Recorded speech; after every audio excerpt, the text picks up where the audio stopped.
Imagine walking through the streets of Hong Kong in 1987.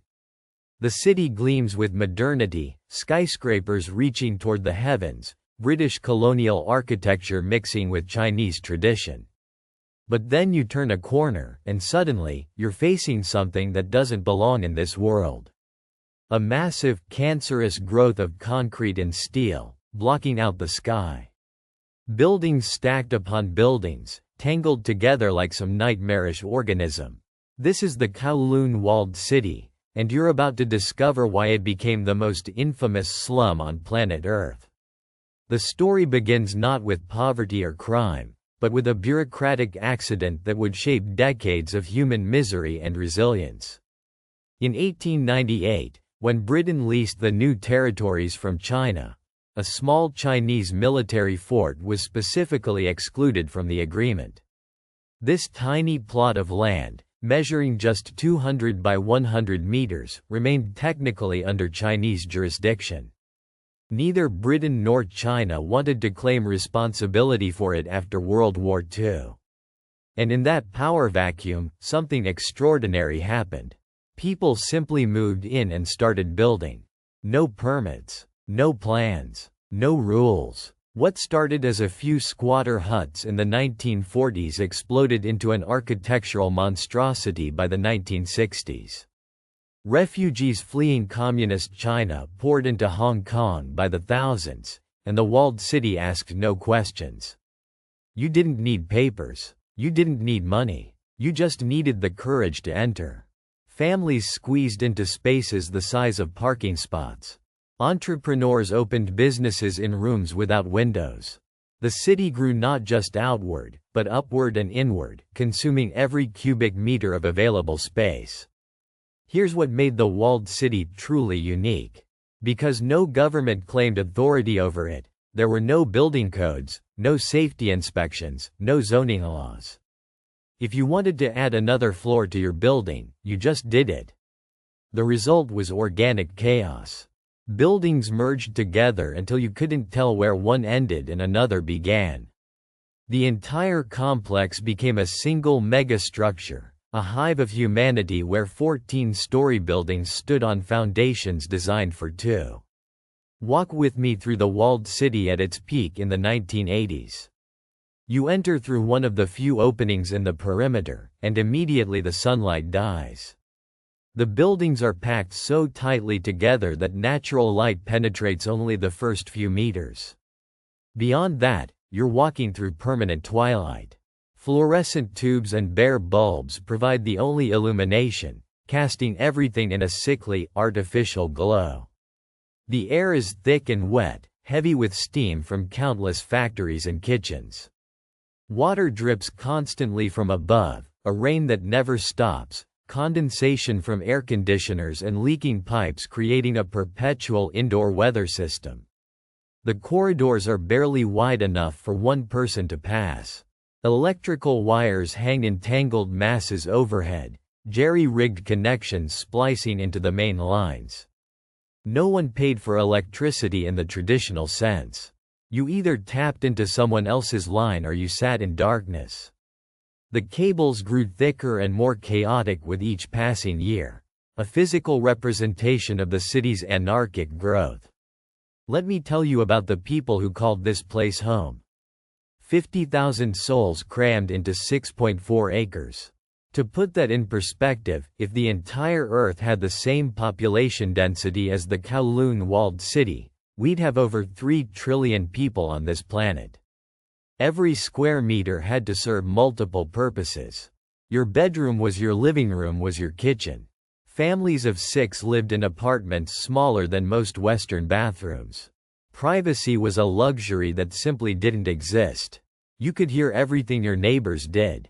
Every argument, every meal, every intimate moment echoed through the paper-thin walls. But here's what's fascinating. Despite these impossible conditions, life didn't just survive in the walled city. It thrived. The place operated as a fully functional community with its own internal economy. There were shops selling groceries, restaurants serving hot meals, even schools teaching children. Doctors and dentists opened clinics in the darkness. Now, these weren't licensed professionals. Most had no formal training. But in a place where no one asked questions, a steady hand and basic knowledge were enough to hang out a shingle. Thousands of Hong Kong residents would venture into the walled city specifically for cut-rate dental care, taking their chances with the unlicensed practitioners. The manufacturing sector was even more impressive. Small factories churned out everything from textiles to plastic goods to fish balls, a popular local snack. These weren't large operations. We're talking about workshops the size of walk-in closets, running industrial machinery that would violate every safety regulation ever written.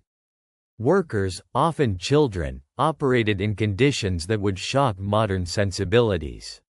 No ventilation, no safety equipment, no emergency exits. Accidents were common. Fires broke out regularly in the cramped, poorly wired spaces.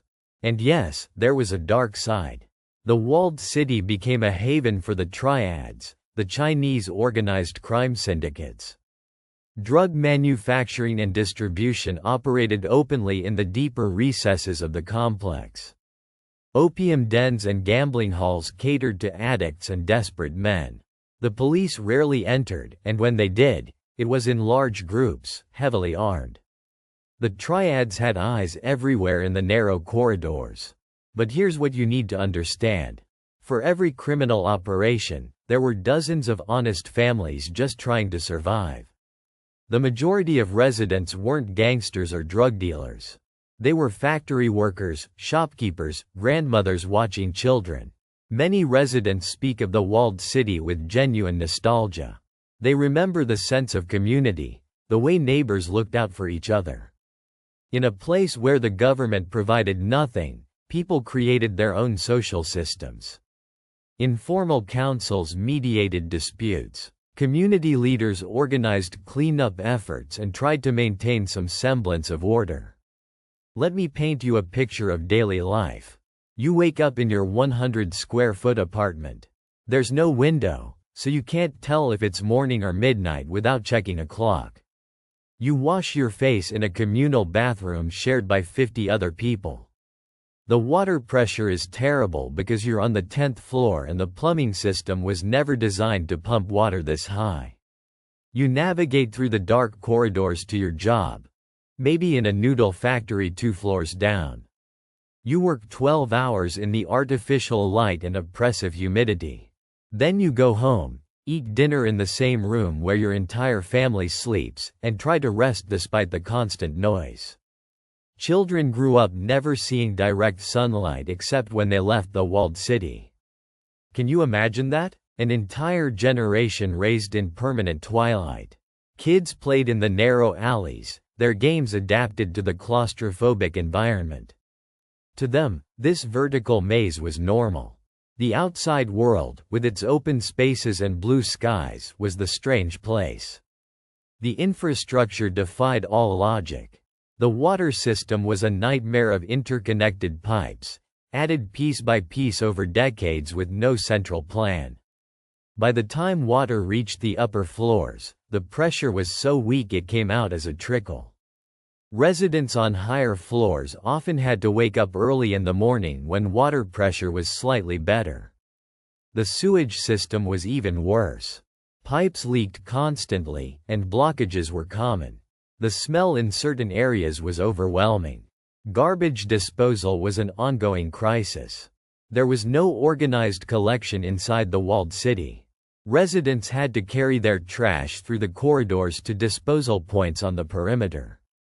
Some people simply threw garbage out of windows into the few interior courtyards, creating mountains of rotting waste. Rats thrived in this environment. So did cockroaches. Yet somehow, the walled city produced its own culture. Photographers who ventured inside came back with images that looked like science fiction. The tangled wires, the narrow corridors dripping with condensation, the endless layers of buildings stacked impossibly high. These photographs fascinated the world. In fact, the walled city directly inspired countless cyberpunk works.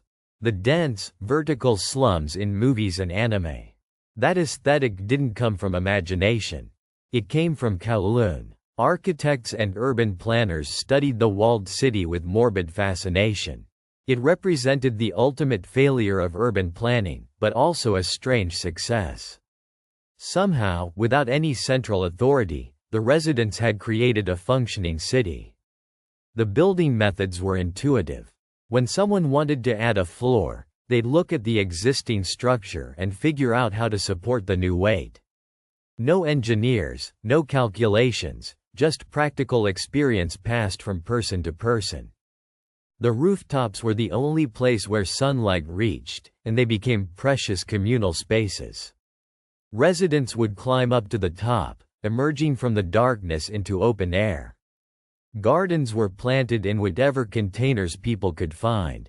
Old tires, broken toilets, metal drums, all filled with soil and growing vegetables. Families would gather on the roofs to dry laundry, socialize, and let their children play in actual sunlight. From up there, you could see the modern Hong Kong skyline surrounding the walled city, a stark reminder of the two worlds separated by just a few meters. By the 1980s, the Hong Kong government finally decided something had to be done. The walled city had become an embarrassment, a festering wound in the middle of a modern metropolis. But there was still the diplomatic problem. Technically, the land belonged to China. Britain couldn't just demolish it without creating an international incident. Negotiations took years. China finally agreed that the walled city could be cleared. In 1987, the government announced the walled city would be demolished.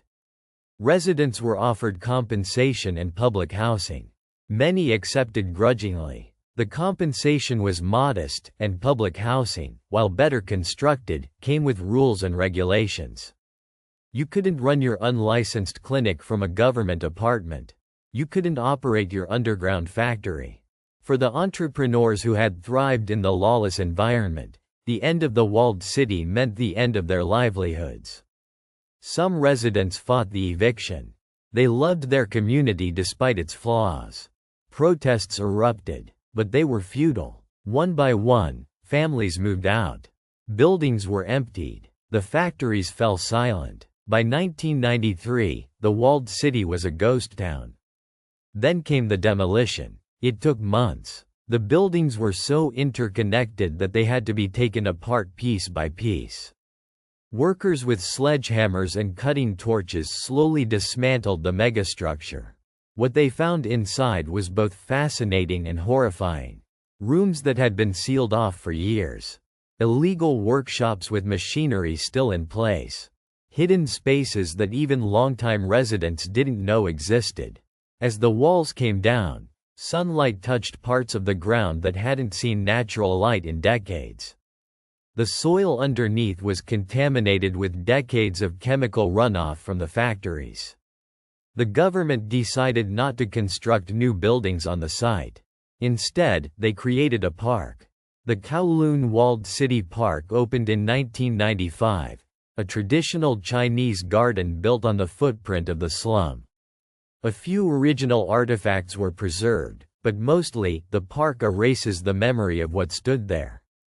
Today, if you visit the park, there's a small museum.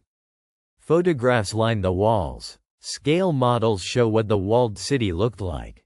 Older Hong Kong residents bring their grandchildren and tell stories. The younger generation can barely believe such a place existed. But the photographs don't lie. The walled city was real. The walled city raises uncomfortable questions about modern urban life. We've eliminated slums like Kowloon through regulation and urban planning. But we've also made cities expensive. The poor can't simply build shelter where they find space. The walled city was a nightmare, yes, but it was also a place where the absolutely destitute could find refuge. The modern solution is public housing, which is cleaner and safer but also impersonal and regulated. The walled city's influence extends far beyond its physical existence. It changed how we think about urban density, about self-organization, about the human capacity to adapt. Architects now study it as an extreme example of organic growth. Video game designers model levels after its interconnected corridors. Science fiction writers continue to draw inspiration from its cyberpunk aesthetic. There's also a darker reading of the walled city's story. It demonstrates what happens when governments abandon people. For decades, neither Britain nor China would take responsibility for the residents. They were left to fend for themselves, and the result was suffering on a massive scale. Children grew up malnourished in the darkness. People died in preventable accidents. The walled city wasn't a libertarian paradise. It was what happens when society fails its most vulnerable members. Former residents have mixed feelings about the nostalgia that surrounds the walled city today. Some are angry that their suffering has been romanticized.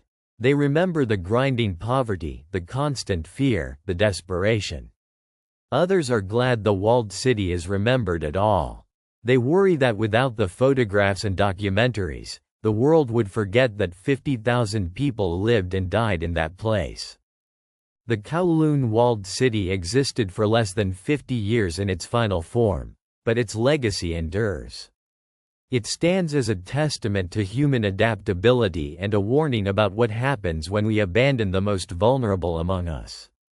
In the heart of one of the world's most modern cities, 50,000 people built a life in the darkness, creating something that was simultaneously a community and a catastrophe. The walled city is gone now, replaced by a peaceful garden. But its story remains, challenging us to think about how we build our cities and who we leave behind.